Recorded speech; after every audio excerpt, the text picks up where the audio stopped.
welcome to Miriam Khan, your host at Raise Your Vibes podcast.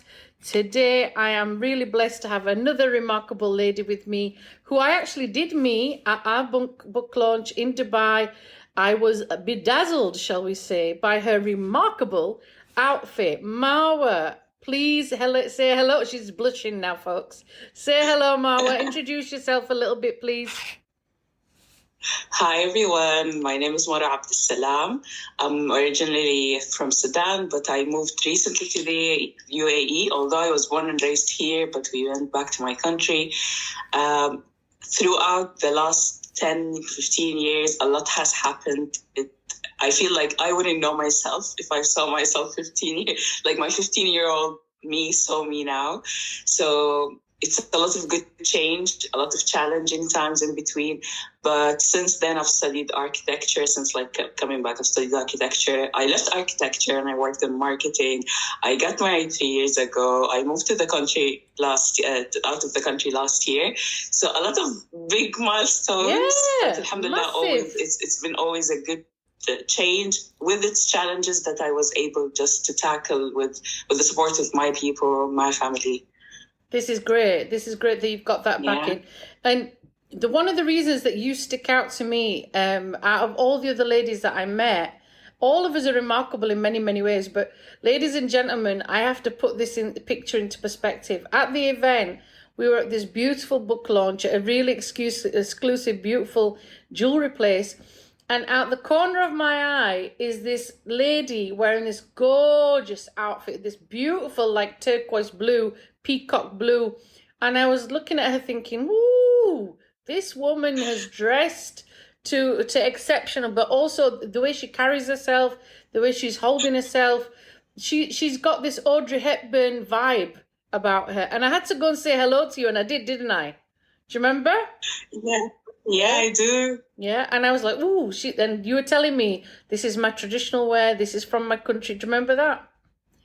Yeah, my mom would be super stoked to hear what you're just saying, that you've loved the Sudanese top this much, and I wore it right, because there is a wrong way to wear it. Oh. And I had to watch a tutorial, by the way.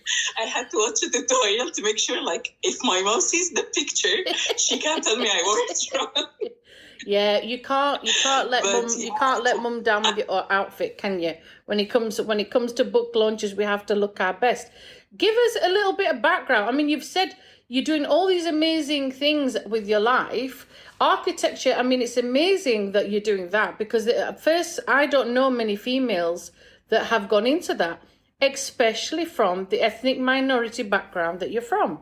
And it's beautiful that through this book that we've all written, we are meeting very remarkable ladies. We're meeting women from all over the place, and you are definitely one of them, aren't you?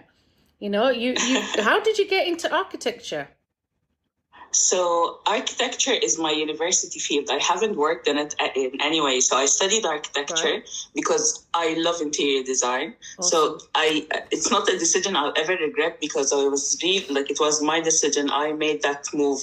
And actually moving to Sudan to study university was my own decision, because my family were still here in the UAE. Yeah.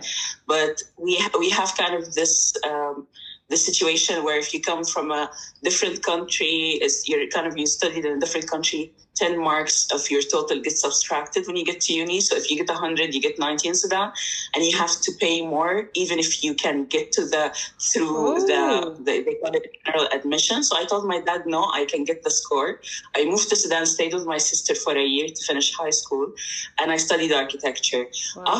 But throughout uni, I was working with our kind of association in our college, and with NGOs as a volunteer for events. Like, I worked on social media, doing posters, like the most basic jobs. But I was super excited about jobs.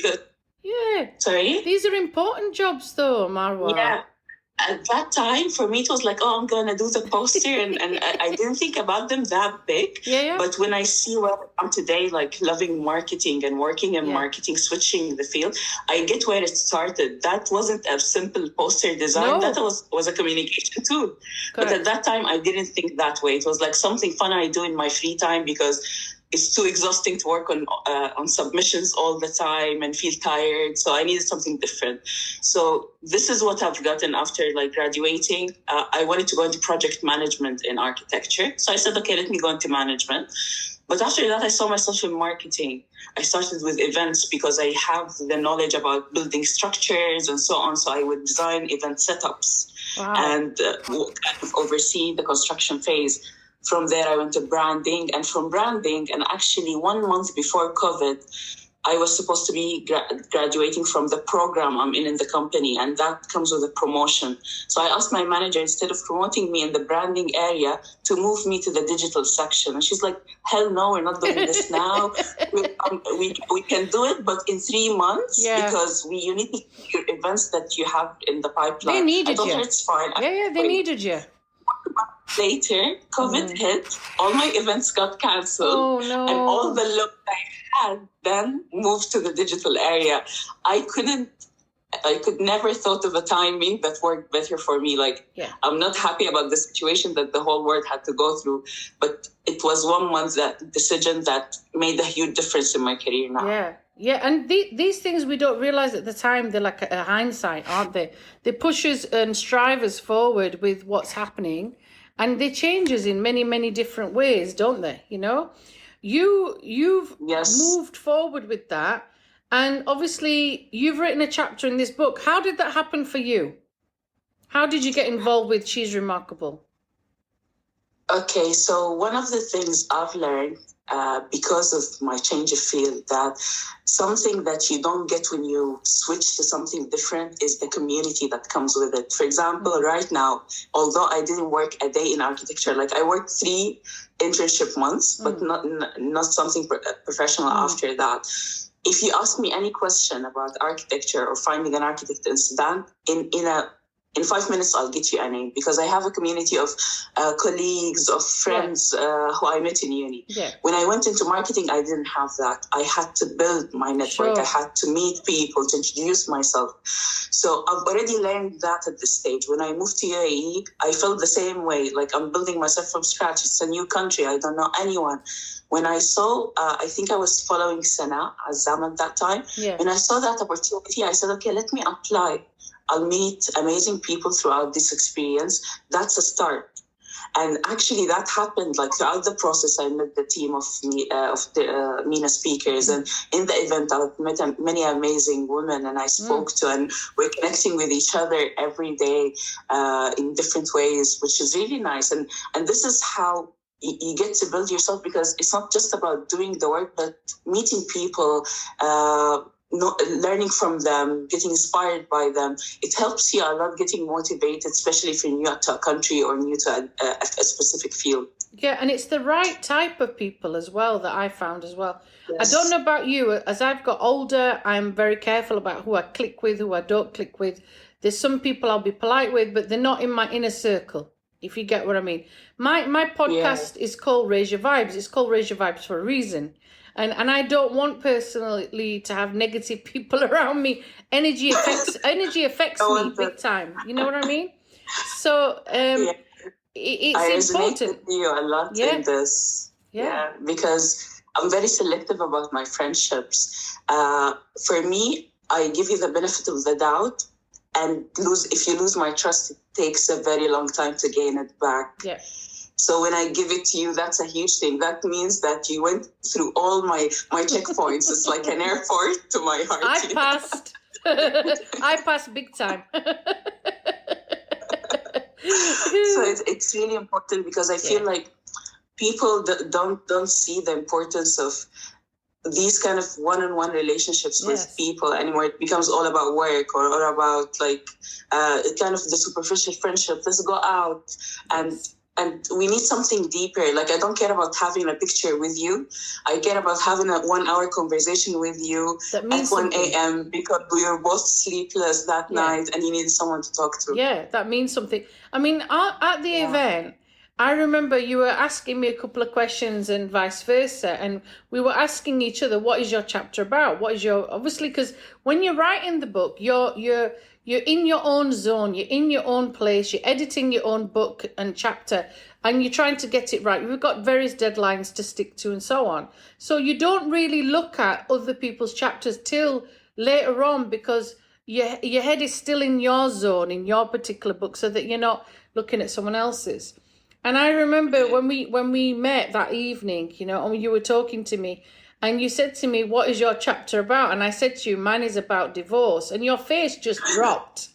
I'll never forget that. And it wasn't in an awful way. You just had this empathy for me. You know, you had this empathy, and I could tell that you, and I said to you, well, what's your chapter about? And obviously we don't want to do spoilers, but we can obviously explain. So teasers. Yeah, let's do teasers. So your chapter is, you know, it's on page 8. Every moment matters. Now she's doing the marketing and the sales again now, ladies and gentlemen.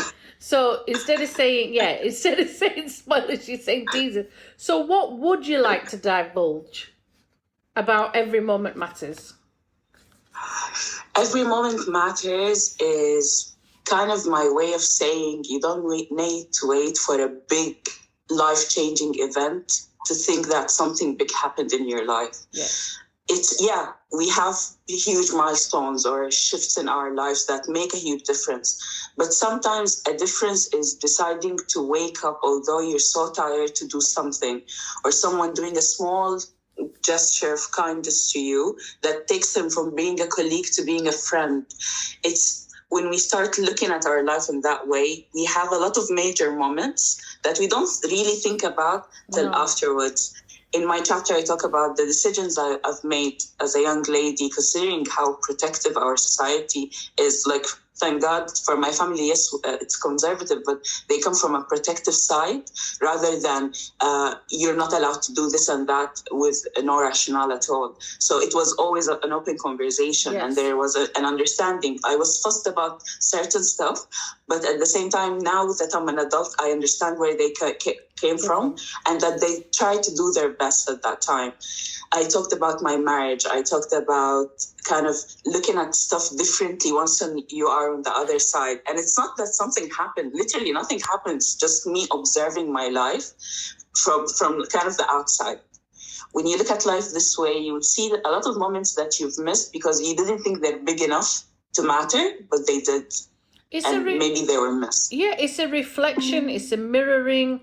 It's looking at different ways of you trying to focus on different aspects of your life as well, isn't it? You know, these things are important, and we don't realize why sometimes it's happening that way, you know, but we do know. But it's our way of just focusing on that a second.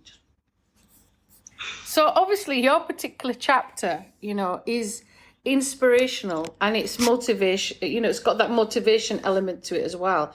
And it's interesting that you are mirroring and looking and reflecting, and we're doing it at certain pivotal points of our life, aren't we? You know, some of us, like you said, don't do that. We do it years in retrospection. So one of the things that I really loved about your chapter is that you're doing it now. You're doing it in the here and now. Yeah. You've touched on, like, oh my God, you hit the nail on its head, because I joke. I'll give a bit of a second teaser because I have to do that. When I was in my 20s, I had this roadmap. I'm a very organized person. Like, if I can put my life on a Gantt chart, I would love to.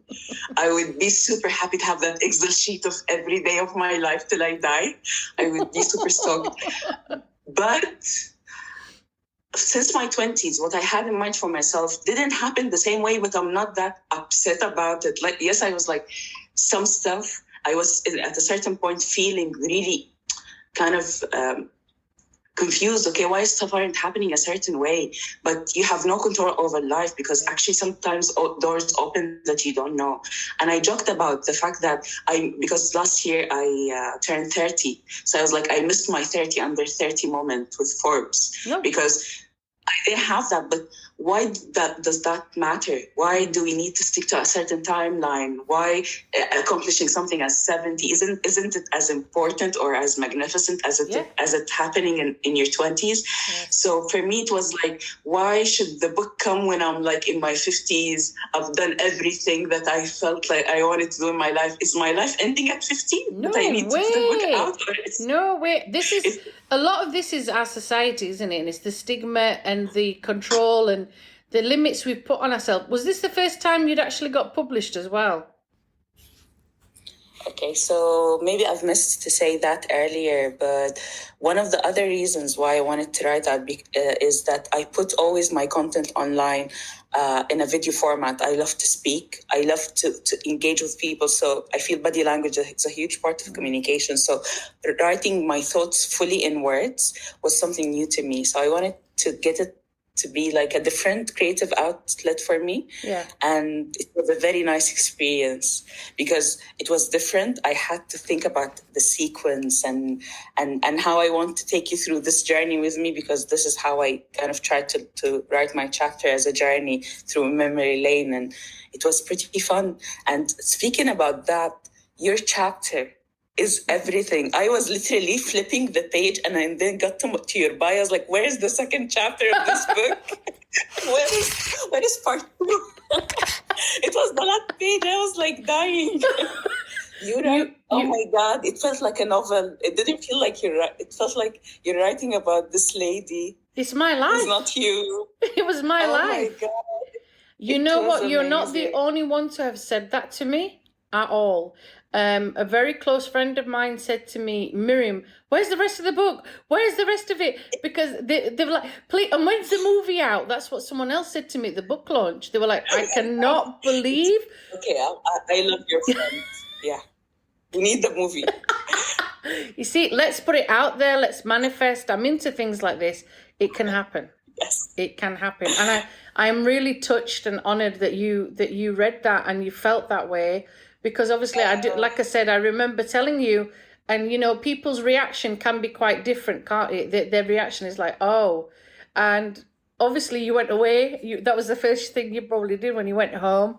I remember meeting your beautiful husband saying the same thing about what my chapter, and his face was also like, oh. just nice to give you like a mental image. We were talking and I told her like, okay, can you let me know about your chapter? She's like, it's about divorce. And I was like, my husband is coming down now. Literally, I looked to my left, he was down the stairs. She needs to read the chapter because things are changing today. Yeah, I was like, we're both gonna read it and decide if we're moving forward. That was my introduction to your chapter, but your story, man, your story. Like when I read such stories, like it hurts my heart that you had to go through that. Yeah. But when I look at you and what you're doing after that experience, I feel like no one. Everybody goes through a difficult time, sure. But you decide how to take it forward, how you let it impact you. And you just get me to be inspired that, you know what? She did that. Like, she did that. She got out of that. She took herself out of that. It's not like you had to take yourself out of whatever bad situation you were in. And it's not a situation, it's people. Yes. So you need to deal with people that put you in that situation. And that's even tougher because sometimes dealing with ourselves is enough. Correct. Let alone correct. And sometimes you're dealing with different countries, different rules, different laws, all sorts of things are impacted on that, you know, and my chapter certainly deals with that. I'm realizing more, I think, how much I've impacted certain people with it. Didn't realize, you know, and it's beautiful for you to give me feedback, verbal feedback, even though we're doing a podcast about you, but it is beautiful. It's beautiful because it's the This is what I told you. I wanted to say this because people need to go and read your chapter. It's Thank you. Yeah, for me, like yeah, thank God, like I got married to a friend and we're happy. But glad. people need to know, these are stuff we don't talk about, how Correct. you choose your partner, how aware you need to be of them being a positive person. You need to learn your toxic tendencies and their toxic tendencies and navigate that, but not being brainwashed by them that you're wrong and you need to make them happy all the time. These are stuff that we were never taught in school, that were never taught in our cultures. And this is the core of our relationship with everyone, including marriage. Marriage is one type. We have toxic friends, toxic co-workers. It comes in different shapes and forms. Of course it does. But we're never told how to deal with it. Correct. And so it didn't just from marriage for me. It was hard bigger than that. And it's hard to step away. I'm someone that believes in marriage. I believe in happy ever after. If there is a such thing, there's many people that have beautiful, remarkable, marriages, but some of us don't, and some of us, you're right, don't speak about it, and some of us don't mention it, and we hide and we cower and we're in silence. Also, when your life is at threat, as mine was, and was, I cannot go over to that country ever again. And there's reasons that person has put in place that I can't. And it is what it is. Okay? But I'm still standing, to quote Elton John. I am still standing. And I will stand my truth. And between you and me, when I was writing that chapter, there were times it was very, very difficult. I was in America at the time in the summer. And I was writing it and I was crying and crying and crying. It was very cathartic, but at the same time, this trauma was just coming out of me. And then there were times I was thinking, oh my God, I shouldn't publish this. Oh my God, I shouldn't. Because I had this, like, oh my God, my personal business is going to be out for everyone to read. That's what I mean. It's not about regret. It was more, this was so personal to me that the whole world was now going to know about it, And I'm not shy about things, but this was deep rooted things, personal things, and that's the bit I've struggled with, which many authors probably could go through the same thing. Then when I was like going through the process and it was published and I was getting feedback of like, potentially this might not get through, you might have to write something else because of the chapter it's very difficult what you've gone through. To then have it published and to have people like you and others, close friends, even though they were there through that journey, like you, they've gone, where's the rest of the book? So I think I don't know about you, but I'm self-published anyway. I had, through my divorce, ironically, I'd learned to go ahead and learn how to publish my books, then learn how to do a Kindle version of it. I'm setting up workshops, and I have been since last year. One of the things I've been wanting to do is to help other women and men write and publish and do it yourself. You don't have to pay someone thousands of pounds. You can pay me for my workshop instead. There you go, marketing, you see, right? But you like it. And it's, as you said, like connecting. For me, it was as well very difficult for me to get to be personal because just to give you a perspective, my favorite platform is LinkedIn because it's all about work. You don't know about my life, my family, my story, unless I wanted to. I'm very private when it comes to my personal life. So having to talk about my husband, to talk about my parents, I feel like I'm protective over my parents as they are protective over me. I'm very like, they're the word to me, so I'm very. And that's your culture. It's very touchy for me when I speak isn't it? That. It's your culture that you've protected. That it's your roots, Yeah. And so when I got to write about them and reflect on certain moments, with one thing in mind, I wanted to keep their privacy and share stuff that they'll be okay with, but at the same time, I felt like these are two good of moments that I cherish them. I want to keep them a secret. It's just my secret, our secret. But at the same time, I felt like they made a huge impact in my life that I don't want to keep them a secret. I want to share that with people. So when you're treating your daughter a certain way, you know that that's important to her.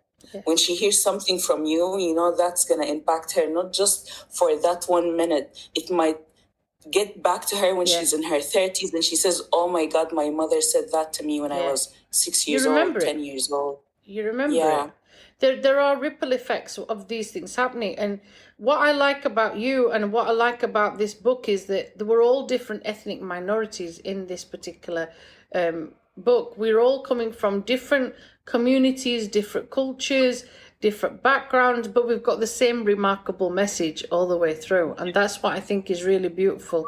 And like you with Minna Speakers, I'm very grateful because this was my first opportunity to work with joint, a collaboration, and this will go in memory, For those of you that are listening in, as you've probably heard in the other podcasts, the book is available. If you're in Dubai, the book is available in Dubai in one of the bookstores, which I'll put in the biography. You can order it online as well. It doesn't matter where you are. You can order it online. And, we are trying to help others. The proceeds go to a particular fund.